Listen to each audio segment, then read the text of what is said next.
मैं शौक के साथ ही उसके घर में प्रवेश किया।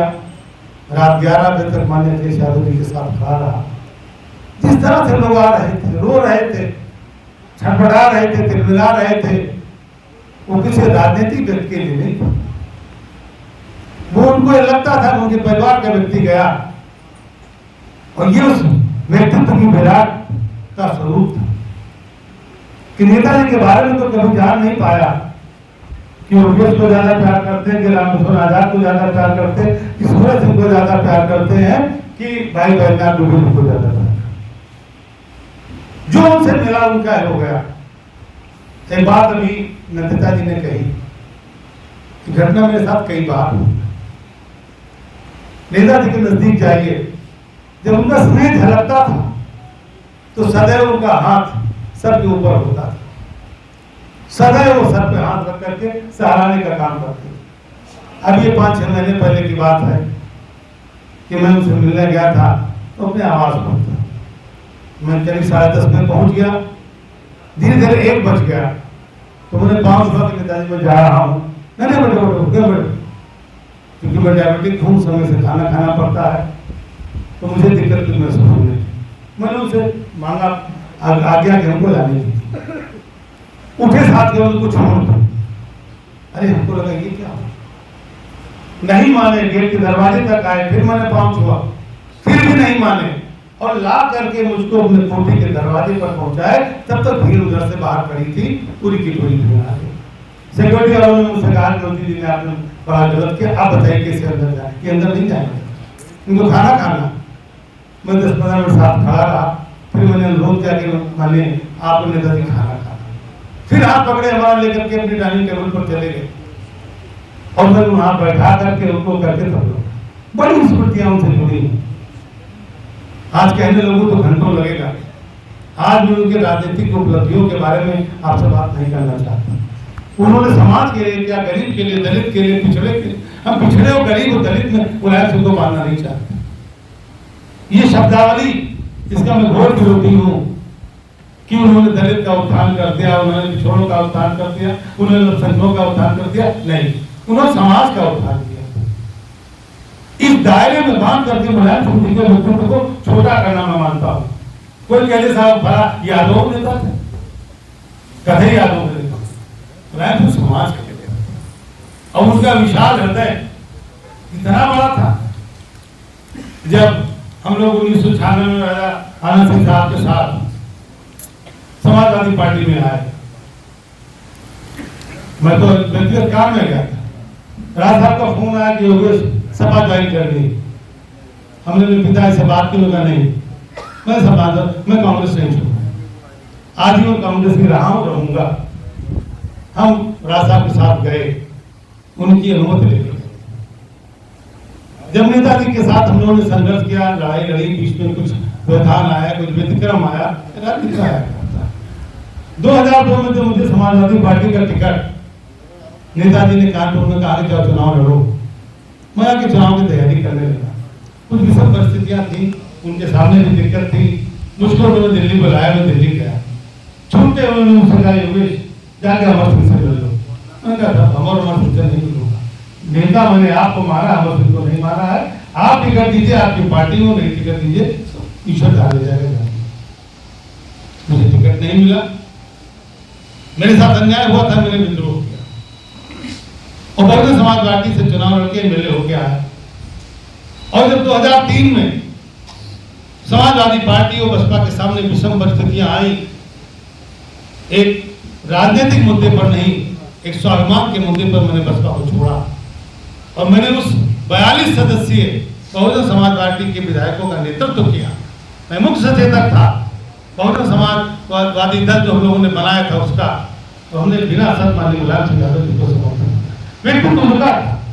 दुबे जी जब मैं रात में 1:15 बजे उसको सुभाष जी ने बुलाया कि योगेश फलाना गाँव का आऊंगा नहीं, घर पे आपके नहीं आऊंगा, इसलिए कि हो सकता है आपकी बात न माने, हम आप साथ न जा पाऊंगा, तो मिलूंगा वहां जहाँ स्वतंत्र जगह हो। और एक जगह तय हुई, वहां हम लोग आए, नेताजी हो गया, अमर सिंह साहब हो गया। जब मैंने घर में प्रवेश किया, नेताजी मुझसे कितने बड़े थे, कितना बड़ा व्यक्तित्व होता। नहीं वो खड़े हो गए, उनसे कहा कि मुझे क्षमा करना बेटा, ये गलती है मत ने मुझसे कहा, तुम्हारा टिकट उन्होंने कहा नेताजी यार इसका समय नहीं, आज हम आप हमारे नेता, आप हमारे गार्जियन हो, जो आप कहोगे मैं मानूंगा। और उन्होंने मुझे आदेश किया। हम लोगों ने बिना शर्त समाजवादी पार्टी का समर्थन किया और समाजवादी पार्टी की मजबूत सरकार बनाई जो 2007 तक। वो एक बड़ा संक्रमण काल था समाजवादी पार्टी के राजनीतिक इतिहास में। अगर 2003 में समाजवादी पार्टी को मौका नहीं मिलता तो 2012 में भी नहीं मिलता। एक लंबा इतिहास बना और नेताजी के साथ जो मैं मंत्री बना, मुझे वो याद है कि जनता दर्शन में माननीय नेताजी एक लाइन लेके चल रहे थे, उन्होंने अपने साथ मुझे लगा रखा था, दूसरी लाइन लेके मैं चल रहा था। नेताजी की लाइन में बहुत बुजुर्ग सा आदमी, बहुत कमजोर था, बड़ा गरीब सा, फटा हुआ कपड़ा, जो भी कहा विधायक जी ने कि समाजवादी ऐसे होते हैं, कलर कुर्ते वाले नहीं। वो आदमी एकदम नेताजी पर टूट पड़ा, लगा डांटने इनको एकदम से। सिक्योरिटी के लोग दौड़े, उन्होंने चारों ओर से नेताजी को पकड़ लिया। नेताजी तुरंत गए, उन्होंने सबको हटाया और उस बुजुर्ग के कंधे पर हाथ रखा और हाथ रख के उसी जनता दर्शन हॉल में बात करते हुए एक तरफ चले गए। 5 मिनट के बाद नेताजी और आदमी दोनों लोग हंसते हुए उधर से वापस आ गए।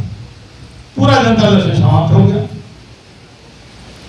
जब हम लोग बाद में जनता दर्शन निपटा तो मैंने नेताजी से मैंने सवाल कि नेताजी कौन से बुजुर्ग आदमी थे जिनकी कितनी डांट आपने सुनी?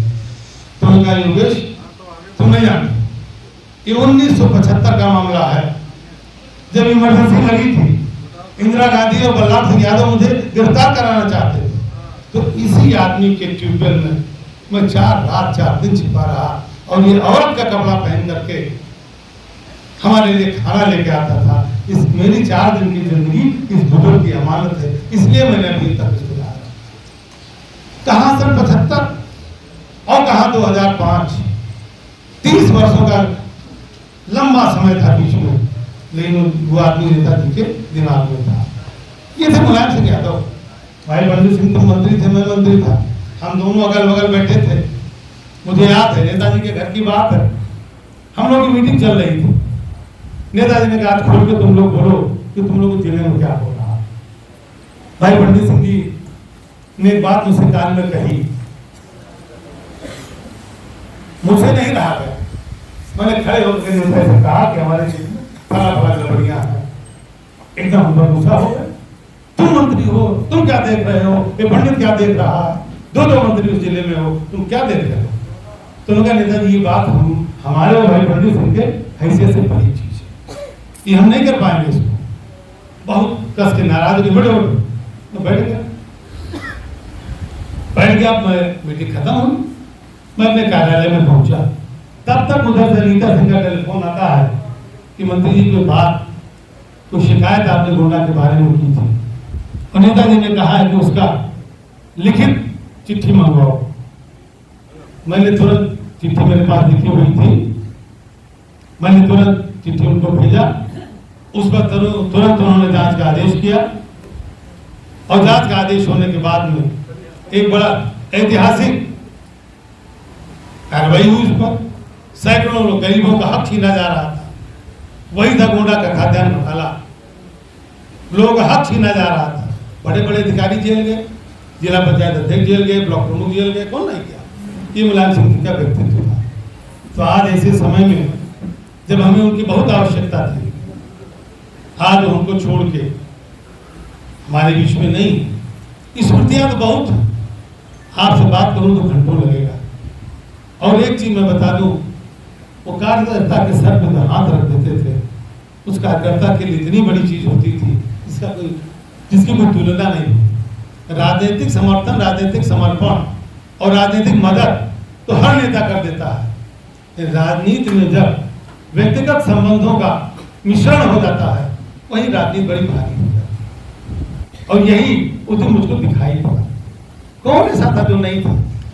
एक समय में वो नेताजी का शव मंच पर रखा था, हम लोग मंच पर बैठे थे, सामने से भीड़ का लगता था कोई लहर जैसी आ रही है पानी, दाहिने से बाएं से सामने से लाखों की भीड़ खड़ी हुई थी। सारी की सारी पुलिस बेकार हो चुकी थी। केवल 2 अधिकारी वहां पर, भानु भास्कर डीआईजी और राजशेखर वहां का कमिश्नर, तो डीएम लखनऊ रह चुके हैं, माननीय मुख्यमंत्री जी के बहुत खास हैं हमारे अखिलेश जी के। पीछे से लोगों ने तोड़ दिया बाढ़, वहां पीछे की बैरिकेडिंग तोड़ दी। शिवपाल जी खड़े हुए लोग नहीं माने, रामगोपाल जी खड़े हुए लोग नहीं माने, फिर डिम्पल जी ने खड़े होकर के हाथ जोड़ के लोगों से निवेदन किया, तब जाकर के लोग वहां से हटे।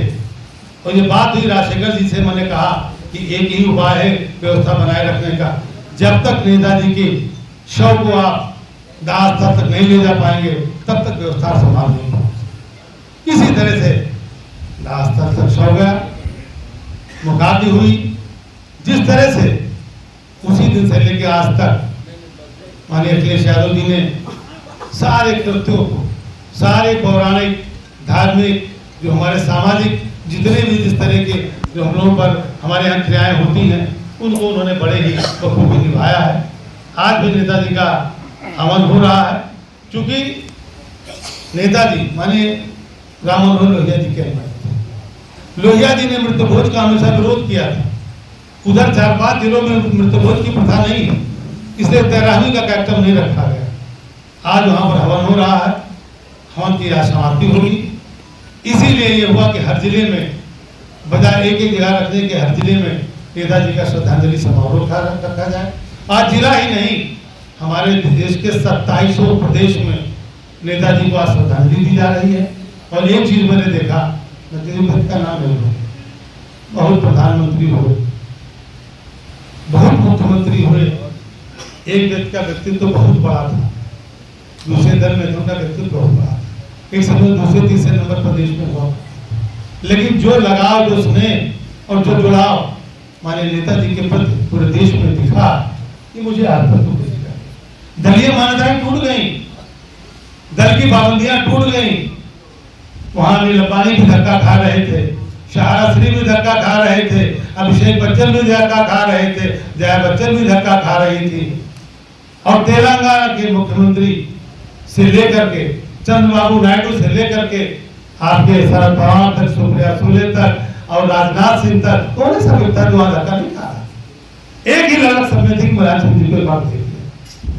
मैं आपको बताऊं, मंच था, लाखों की भीड़ सामने थी, एक लड़के ने नहीं रहा गया उससे, वो झुक गया, उसकी पीठ पे दूसरा लड़का खड़ा हो गया और तीसरा व्यक्ति खड़ा होकर कूद के मंच पे आ गया और लोग लगे उनको धक्का देने मारने। तो अगले दिन लगा नहीं भाई इसको आने दिया, उसने कहा मार डाली हमको। उसका एक हाथ टूटा हुआ, उस लड़के का एक हाथ टूटा हुआ था, उसने कहा हमको मार डाले, नेताजी को भूल रहा है। तो जिस नेता के प्रति इतनी दीवानगी लोगों में, हम आज उसके, हम तो कल ये कहने के लिए हम और आप सारे लोग इस चीज के लिए सौभाग्यशाली हैं, कल हम अपने आने वाली पीढ़ियों को बताएंगे कि हमने नेताजी के साथ काम किया, हमने मुलायम सिंह यादव के साथ काम किया, हमने उनका झंडा उठाया था। ये आदत मुझे उस दिन सैकड़ों लोग ऐसे दिखे जो अराजनीतिक लोग थे। मैं लखनऊ के तो सबसे बड़े डेंटल सर्जन है विधायक जी, उस दिन मुझको उस भूमि में धक्का खाते हुए मिल गए। तो मनोहर डॉक्टर राजकुमार साहब आपका और हेड ऑफ डिपार्टमेंट है कि डेंटल के, इसमें वहाँ प्रोफेसर है। तो आप एक नेता जिसे बार हमने कहा था, तो उन्होंने हमको रात में टेलीफोन किया। उसी दिन मुझे 3 श्रावस्ती के बौद्ध मिल गए जो लाल कपड़े में थे। उसे नहीं आ गया, मैंने उससे पूछा कि आप कहाँ हैं, आप कहाँ के रहने वाले? तो उसने कहा भैया मैं रहने वाला तो श्रावस्ती था। तो उनका आपसे नेता से क्या मतलब? तो उनका 1993 में नेताजी मुख्यमंत्री हुए थे, हमारे यहाँ फोन नहीं था, ट्यूबवेल नहीं था। हम आए यहाँ, हमने ट्यूबवेल के नेता से निवेदन किया और उसके बाद में जब वापस में श्रावस्ती पहुंचा तो मेरे दरवाजे के सामने ट्यूबवेल लग रहा था। ये व्यक्तित्व था मुलायम सिंह जी का। और आज एक बहुत बड़ी बात, और बड़ा व्यक्ति जब जाता है, रहता है तब भी कुछ देता है और जाता है तब भी कुछ देता है। जो कुछ इधर कमियां हमारी पार्टी में मनमुटाव की, बखराव की, आपसी उसकी हो गई थी, उस हमको लगता है नेताजी की मृत्यु ने वो सारी चीजें समाप्त कर दी। समाजवादी पार्टी को फिर वो ये करके गए हैं, समाजवादी पार्टी को फिर एक प्लेटफॉर्म देके गए हैं। और आज मैं उस दिन एक बयान पढ़ रहा था, बड़े नेता ने कहा कि आज हम मुलायम सिंह जी को अगर देखना है तो अखिलेश यादव की सरकार को देखिए। शायद आपने देखा हो, जिस दिन अखिलेश जी ने अपने बाल बनवाए थे, शुद्धि कराने के बाद जो पहला फोटो उनका आया था साइड से, वो लगता था नेताजी बैठे। साइड से किसी ने फोटो खींचा था, जमीन में बैठे थे, लगता था मुलायम सिंह जी बैठे। और मैं आपको बताऊं, लोगों का लगाव इतना उनके प्रति है। आज सुबह मुझे यहाँ आना था, मेरे सुपुत्र देहरादून में शिक्षा प्राप्त कर रहे हैं, दीपावली के चक्कर में घर आ रहे थे, तो सुबह उधर दिल्ली से निकले तो उन्होंने फोन किया कि पापा अगर आप अनुमति दीजिए तो हम सैफई होकर आ जाए। तो तुम सैफई क्यों जाओगे? उधर नेताजी आए थे घर पे जब दीदी की शादी में, तो हमको बुलाते हुए गोद में बैठाए। तो मैंने कहा भाई ठीक है, अगर आपके अंदर ये पैशन है, आप जाना चाहते हो तो आप जाओ। तो दिल्ली से निकल के सैफई जब मैं यहाँ पहुंचा हूँ तो कह रहे थे मैं हवन में बैठा। तो ये मुलायम सिंह जी का व्यक्तित्व, उनका लगाव, उनका जुड़ाव। और हम आप सौभाग्यशाली हैं कि हमें ऐसा नेता मिला था। और आज ये कहते हुए कि मुझे श्रद्धांजलि अर्पित करते हैं, मन कहीं न कहीं दुखी हो जाता है, मन कहीं न कहीं भारी हो जाता है। हमने ये नेता नहीं खोया, हमने अपने परिवार का एक सदस्य खोया, हमने ऐसे व्यक्तित्व को खोया जो हमारा संरक्षक था। हमने एक ऐसी चीज खोई है जो सदियों में देश